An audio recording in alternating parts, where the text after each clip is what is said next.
Lah, ternyata tembok ratapan yang asli itu bukan di Yerusalem, Palestina ya, tapi di Tarim lain-lain lain. Lihat, jadi kata kalau yang pengen punya keturunan, pengen hamil lagi, pegang doa.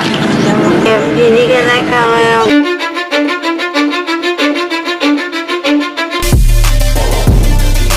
di Tarim itu lengkap teman-teman. Ada tiang masjid yang bisa bicara, ada tembok kehamilan, kuburan kehamilan. Ini ada kuburannya nih, tunjukin teman. Kuburannya siapa itu? Ini kuburannya Habib juga, Alawi. Jadi Tokoh Khurafat berarti ya? dua kuburan ini, kalau misalnya istri kita tidak bisa hamil, kita datang doa atau gosok-gosok di sini langsung bunting. Nanti yang lahir itu anak-anak dongeng. Dua kuburan di depan saya ini. Itu pernah dibuktikan apa enggak? Iya, jadi kalau teman-teman nanti mau nikah lagi punya istri terakhir mungkin karena faktor tua nggak bisa hamil, datangkan aja ke sini. Nanti bisa hamil. Nanti anaknya kayak orang Yaman ya? Biar dia besarnya jadi tukang dongeng. Biasanya selama ini yang saya lihat kan orang walaupun S2 belajar di luar, karena bergaul sama dia jadi tukang dongeng. Gitu loh. Di Yaman tidak ada aspal lah segala macam. Kalau bahasa orang Banyumas, tukang dongeng itu sama dengan lengup. Iya. Jadi lengup kan sih. Itu bus. Dabrus. Oke. Allah ya karim. Secara Bang Nasab kan akademisi, alumni perguruan tinggi di Yaman. Kalau dari sisi atau aspek sejarah resmi lah ya, faktual berdasarkan literasi yang ada, ada nggak sih, ada jejak sejarah nggak sih bahwa Nabi pernah ke Yaman ditemukan? Tidak pernah. Tidak ada. Tidak pernah. Kita tidak mau membahas ini ya, tentang Nabi pernah ke Yaman apa enggak, karena sudah jelas di dalam hadis, di dalam sirah, kan di dalam sirah Nabawiyah itu kan tertulis Nabi pernah kemana, dia pernah ke Taif, pernah ke sini, kan tertulis semua. Apa iya ulama-ulama sirah berdusta semua? Ya.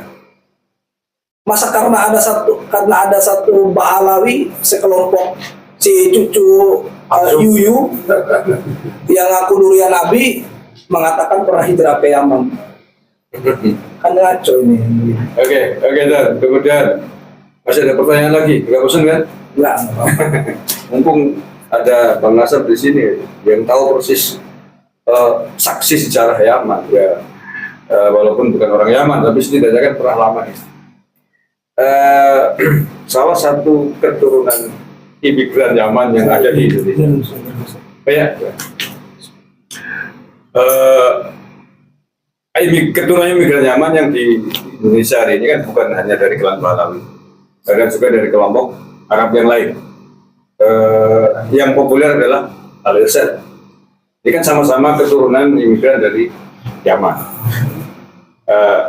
Menurut Bang Nasab, apa sih bedanya Al-Irsyad dengan Pahlawi di Indonesia yang sama-sama keturunan imigran dari Yaman? Jadi begini ya, ini pertanyaan yang penting menurut saya juga. Biar teman-teman di Al-Irsyad bisa buka mata, biar bisa mereka mendengarkan. Al-Irsyad ini memang banyak sekali keturunan Yaman yang dari kalangan masyayikh. Mereka seperti Mbah Mu'alim, Mbah Fatol, Al-Katiri, terus Mbah Salama, terus lagi Mbah Abdu. Pak Sufyan masuk nggak itu? Jadi Al-Irsyad dengan Mbak Alawi ada perbedaannya apa? Saya katakan berbeda. Kenapa saya mengatakan berbeda? Orang Al-Irsyad, orang masyayikh dari Al-Irsyad ini adalah keturunan Yaman asli, Muwatton. Al-Irsyad itu? Mereka Muwatton asli di Yaman. Keturunan bangsa Yaman asli ya? Oke. Di dalam itu kan ada yang namanya Muwatton, ada yang namanya bukan, pendatang. Kalau sama juga di Indonesia ada WNI, ada WNA kan? Ya. Begitu. Pribumi sama bukan? Bukan, antara pribumi atau bukan pribumi. Iya. Itu bukan aib, itu sudah biasa. Iya. Di negeri Yaman, di negeri Arab pun ada Muwatton, ada pendatang. Jadi kalau kita mengatakan kalian pendatang harus diakui, memang kalian pendatang gitu. Memang. Cuma perbedaannya Al-Irsyad dengan Ba'alawi, kalau Al-Irsyad muwatonnya Yaman. Oke. Kalau Ba'alawi ini di Yaman pun mereka orang pendatang yang dari Irak. Ada yang dari Iran, dari Irak, mereka pendatang di Yaman. Makanya dengan kabilah Al-Kathiri itu mengatakan, mana uslub kalian, dari mana kalian asli? Mereka nggak berani, uslub kami asli Yaman. Orang Ba'alawi tidak akan pernah berani mengatakan asli nenek moyang kami dari Yaman. Di sana ya? Iya, hatta di Indonesia, saya beberapa bertemu dengan Al-Irsyad, ngomong memang kalian asli Yaman. Tapi di sini kan sering ngomong. Ngomong. Jadi di sini yang kita bisa garis bawahi teman-teman, Yaman itu tidak ada sangkut pautnya sama sekali dengan Ba'alawi. Ba'alawi sendiri di Yaman itu pendatang, Oh, gitu loh. itu imigran juga di sana ya? Imigran juga.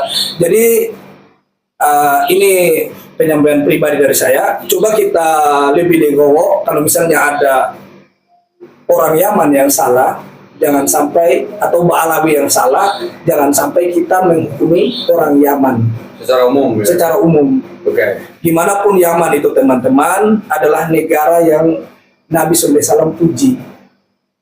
Di sana juga tempatnya sahabat kepercayaannya Nabi, seperti Hudzaifah ibnu Yaman, Mu'ad ibnu Jabal, itu orang-orang terbaiknya Nabi, Ahlus Sir. Jadi kita lebih terbuka bahwasanya Ba'alawi dengan Al-Irsyad itu adalah makhluk. Al-Irsyad ini, pokoknya Al-Irsyad ini Yes. tidak ada kaitan dengan Ba'alawi. Justru yang original kalau Al-Irsyad original, original bangsa Yaman. gitu loh. Makanya saya sampaikan kepada teman-teman Al-Irsyad, sebelum ke depan ini menjadi sasaran, karena memang kita akui orang Nusantara ini sudah terlalu sabar dari kelakuannya klan Ba'alawi.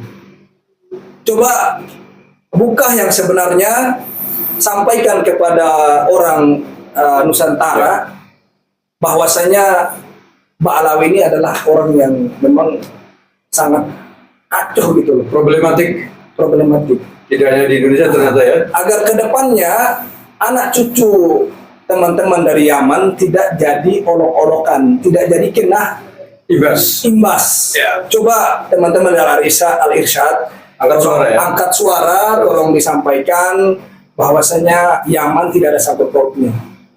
Kenapa saya ini kokoh bahwasanya saya membela terhadap Yaman? Yaman itu ada keutamaan di depan Nabi SAW. Gitu. Ada sahabat dari sana, ada orang-orang soleh seperti Wis Al-Qarni yang kita ceritakan. Ya. Itu. Terus juga banyak sekali teman-teman yang lulusan Yaman yang belajar di sana. Seperti itu. Orang Yaman itu memang mereka itu karena efek peperangan semua ekonomi menghancur. Tapi mereka bukan orang pengemis seperti Ba'alawi. Wallahi saya saksikan sendiri orang Yaman. Walaupun mereka cari makan untuk hari ini, tidak menjadikan kemiskinan mereka untuk minta-minta sama orang. Tapi ya. Iya, untuk dawir atau memotong kompas mencari rezeki itu nggak pernah mereka lakukan. Apalagi yang baru Nabi ya. Nggak pernah. Mereka tetap cari uang yang halal untuk mereka makan hari ini. Tetap mereka bersabar dengan peperangan yang ada sekarang ini yang kita lihat. Itu orang Yaman. Asli ya. Jadi kalau dikatakan Yaman, saya memang sedih. Setelah saya tinggalkan Yaman itu di sepanjang jalan saya di Mekah, pas di Mekah itu nangis karena termasuk negara yang mengajarkan saya untuk menjadi manusia yang lebih bersyukur itu adalah Yaman.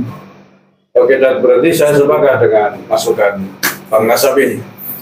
Semestinya orang-orang Al-Irsyad yang tadi dikatakan sebagai orisinal bangsa Yaman yang mestinya harus backup agar tidak kena imbas. Sekarang orang kan tahunya bahwa ini adalah orang keturunan imigran Yaman di Indonesia kan kurang ajar semua. Ini ada satu kisah, Gus, saya sebutkan tentang antara Ba'alawi dan Al-Irsyad. Ya.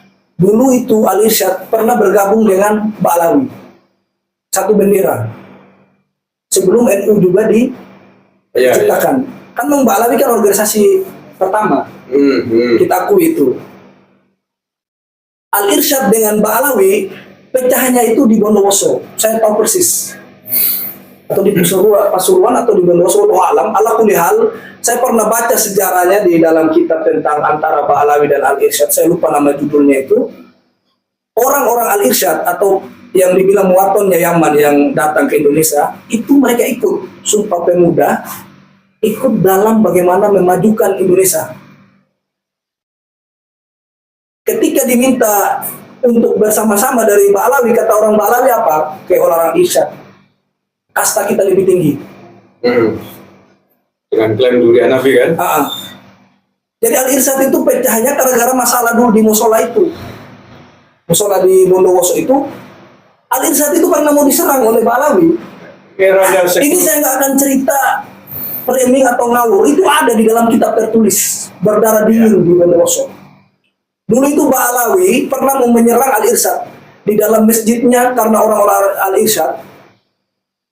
Terus ada satu komando di dalam masjid itu mengatakan nanti merayap semua ke tembok. Kan orang Ba'alawi dulu kan pakai obor. Itu dalam kitab itu menceritakan pakai obor di dalam masjid itu, belum ada listrik lah ya. Jadi ketika Ba'alawi mau nyerang orang Al-Irsyad, karena ada komando di dalam masjid nanti merayap semua ke tembok. Obornya dimatikan. Makanya ketika mereka masuk di dalam masjid, mereka itu saling berhantam dengan Ba'alawi sendiri, dengan teman sendiri. Jadi orang Irsyad selamat. Itu pada saat Raja Sektor Fatih bukan ya? Iya, padahal itu adalah klan yang sangat merugikan Al-Irsyad. Tapi kenapa Al-Irsyad sampai detik ini berdiam diri, tidak mau mengangkat suara, padahal masalah ini sudah sangat merugikan Yaman secara umum. Apakah nanti mau lihat anak cucu Al-Irsyad atau muwaton Al-Irsyad dijadikan bulian, diklaim bahwasanya mereka sama aja asal dari Yaman? Kayak Ba'alawi. Makanya saya minta tolong buka suara, sampaikan ke umat bahwasanya Sebelum terlambat. muwaton Al-Irsyad itu muwaton asli orang Yaman. Al-Irsyad tidak seperti Ba'alawi. Mereka luar biasa orang Al-Irsyad yang saya dapat selama ini. Mereka pekerja, pengajar, punya toko, tidak dakwah sana sini. Yang saya dapati seperti itu. Jadi kalau teman-teman menghina, tolong hindari, jangan sampai bilang Yaman jahanam lah, atau Yaman tukang dawer lah. Fokus saja kayak kalian Ba'alawi. Kalau memang mereka pebisnis kuburan, tukang dawer atau segala macam. Yes, sepakat. Itu yang digarisbawahi teman-teman, mudah-mudahan bisa dipahami.